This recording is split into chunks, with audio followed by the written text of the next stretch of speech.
औज़ुबिल्लाहिमिनश्शैतानिर्रजीम बिस्मिल्लाहिर्रहमानिर्रहीम अस्सलामु अलैकुम वरहमतुल्लाहि वबरकातुहू।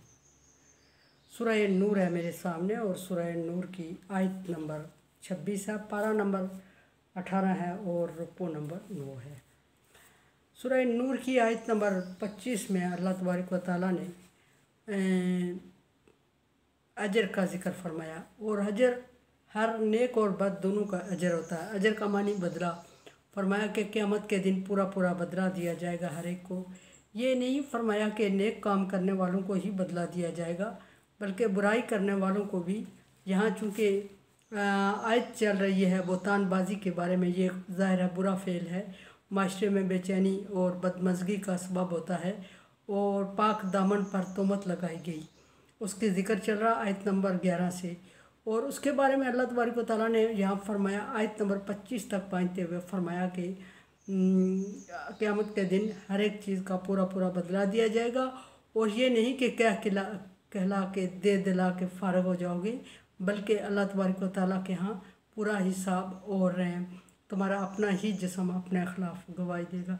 ज़रा सोचने की बात यह है कि कोई ऐसी महफ़िल लगी हुई हो जहाँ हमारी इज़्ज़त का सवाल बना हुआ हो और कोई बोतान हो हम पे, कोई इल्ज़ाम हो हम पे, या कोई ऐसी बात हो या कि कोई सदा सुनानी हो किसी बड़े ने, तो उस सूरत में हमें कोई भी इर्द गिर्द नज़र ना आ रहा हो और सारे लोग मुतमईन हों और जिस पर इल्ज़ाम लगाया गया हो या जिसको सज़ा होनी हो वो बरी होने का सोच रहा होता है अपने तौर पे, अचानक उसका बेटा खड़ा होकर उसके ख़िलाफ़ गवाही दे देता है, तो उस वक्त उसकी क्या कंडीशन होती है और उस गवाही की वजह से वो सज़ा याफ्ता हो जाता है। तो सोचें कि उस वक्त उसका क्या अंदाज़ होगा और क्या रवैया होगा और कितना दुख होगा उसको। तो फिर वो ज़रा इस तरफ सोचें कि जब इंसान हर तरफ से समझ रहा होगा कि वो महफूज है, सेव है, कोई उसके ख़िलाफ़ गवाही नहीं दे रहा है, तो अचानक उसके जिस्म के अपने ही जिस्म के उज़ू उसके ख़िलाफ़ गवाही देना शुरू कर दें उज़्व जिस्म, तो फिर वो उस वक्त उसकी हालत का अंदाज़ा लगा लें, सोचें कि क्या होगा। एक मंजर कशी है। आयत नंबर 26 में अल्लाह तबारक व तआला ने कैटेगरीज़ बयान फरमाई और कैटेगरी को कैटेगरी के साथ मखसूस कर दिया कि फ़लाँ कैटेगरी के लोग फ़लाँ के लिए सूटेबल हैं, फ़लाँ कैटेगरी के लिए लोग फ़लाँ के लिए सूटेबल हैं। और अगर उसके अपोजिट कैटेगरी के लोगों को जोड़ दिया जाए तो उनका अंजाम ज़िंदगी में अच्छा नहीं होता, यानी कि वो चल नहीं सकता, निभा नहीं होता। यहाँ फरमाया कि अल खबीसातु, जो खबीस औरतें हैं, खबीसातु खबीस औरतें, खबीस नापाक, खबीस ज़हनी जिस्मानी और रूहानी तौर पर किसी तरह की भी नापाकी इसमें मानी ली जा सकती है।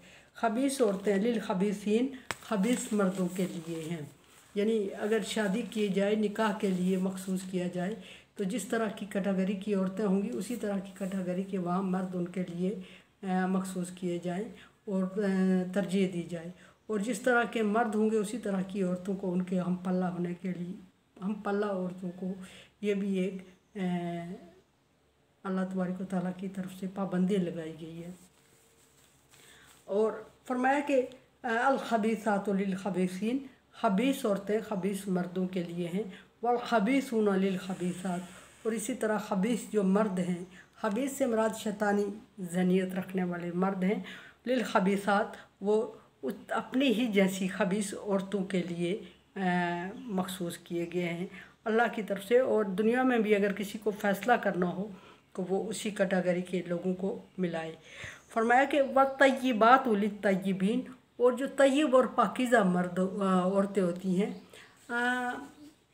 पाकीज़ा और तय्यब मतलब ये जिनके ज़हन जिस रूह शैतानी खबासत में नहीं जाती, उनके रूह में, उनके जिस्म में, उनके ज़हन में शैतानी खबासत नहीं होती, उनको तय्यब कहा गया है। इन्नल्लाह तय्यब युहिब्बुत तय्यब, अल्लाह तबारक व तआला तय्यब है और तय्यब को पसंद करता है।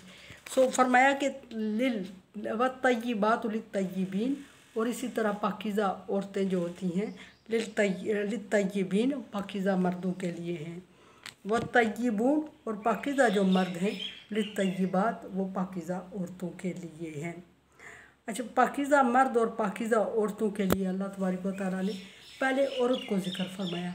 औरत को ज़िक्र फरमाने का मतलब ये है कि अगर यहाँ एक मतलब रिश्ता जोड़ने की तरफ इशारा है कि अगर तुम्हारे पास किसी औरत का ऐसा रिश्ता आता है जो उसके ज़हन और उसके मजाज के मुताबिक है, अगर एक औरत खबीस तबा की मालिक है और किसी पाकीज़ा बंदे के साथ उसको जोड़ दिया जाए तो उनका निबाह कभी नहीं होता। इसी तरह अगर एक मर्द खबीस ज़हन का मालिक है और पाकीज़ा औरत उसके निकाह अक़द में लाई जाए तो उनकी ज़िंदगी कामयाब नहीं चलेगी, निबाह नहीं होगा। इसलिए अल्लाह तबारक व तआला ने इनको एक दूसरे के साथ मंसूब कर दिया।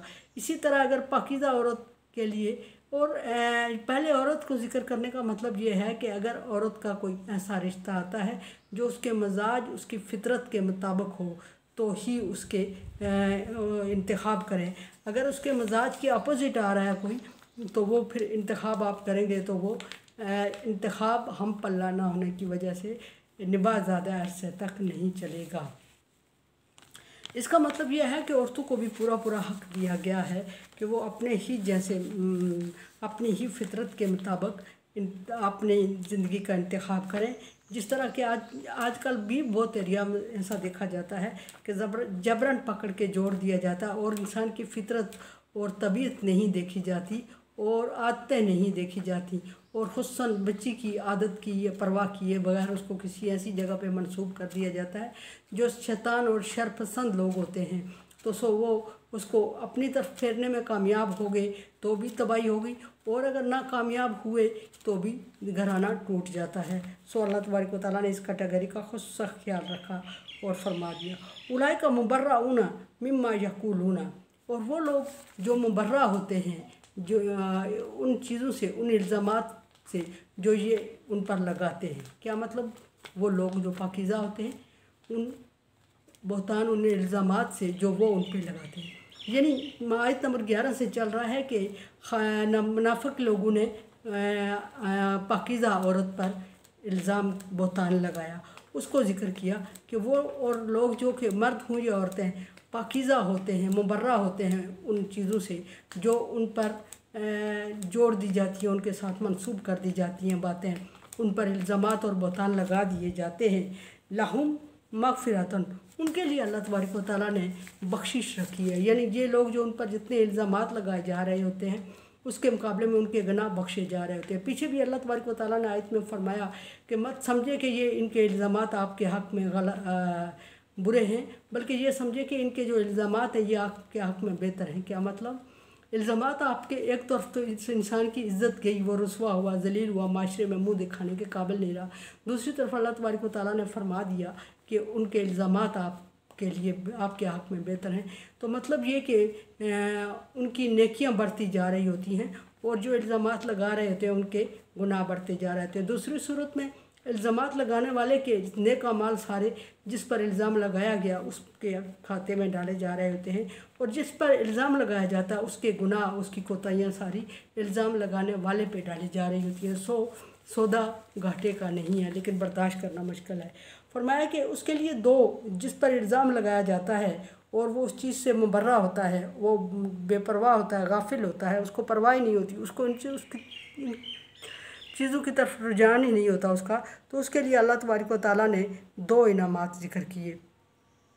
एक का ताल्लुक़ आखिरत से, एक का ताल्लुक़ दुनिया से है। दोनों का ताल्लुक़ आखिरत और दुनिया से भी है। फरमाया कि मग़फ़िरा, एक तो पिछले गुनाहों की उसकी बख्शिश हो जाएगी, दूसरा उसके लिए रिज़्क़न करीम, इज़्ज़त वाला रिज़्क़ होगा, यानी उसको मेहनत और मशक्क़त नहीं करना पड़ेगी। ये दोनों चीज़ें आखिरत में हैं। और रिज़्क़न करीम का अगर ज़िक्र किया जाए तो दुनिया में भी इसका ताल्लुक़ है कि उसको अल्लाह तबारक व तआला उसके रिज़्क़ में इजाफ़ा करता है और खुशहाली और आसूदगी उसकी ज़िंदगी में आती है, बशर्ते कि वो अल्लाह की रज़ा के लिए ख़ामोश होकर उसको बर्दाश्त करे और उस इल्ज़ाम को अल्लाह की तरफ छोड़ दे और फ़ैसला अल्लाह पे छोड़ते हुए उसको बर्दाश्त करे। इल्ज़ाम बनाए इल्ज़ाम लगाने वाले पर नहीं। अगर किसी पे इल्ज़ाम लगाया, बहतान लगा और वो नीयत रखे कि किसी भी वक्त जब उसको मौका मिलेगा वो उस पर इतना ही बहतान लगाएगा, इतनी ही उसकी बेइज्जती करेगा जितनी उसकी हुई है, तो फिर उसके लिए ये वादा नहीं है, क्योंकि वो ख़ुद फैसला कर चुका है बदला लेने का। ये उसके लिए वादा है जो अपने बदले को अल्लाह पर छोड़ देता है। तो अल्लाह तबारक व तआला फरमा रहे हैं कि उसको दो इनाम दूंगा। गुनाह सारे उसके माफ़ कर दूँगा और रिज़्क उसके लिए दुनिया और आखिरत में बग़ैर मुशक्क़त के इज़्ज़त का रिज़्क होगा। कुरान समझे, देखें, समझे और सब्सक्राइब करें और सदका जारिया में मेरा साथ दें। अल्लाह तबारक व तआला का हुक्म, ताअवनु अला बिर्रि व तक़वा, नेकी और भलाई के कामों में एक दूसरे से ताअवुन करें। सो ताअवुन करें, चैनल को सब्सक्राइब करें और सदका जारिया में मेरा साथ दें। अल्लाह हाफ़िज़।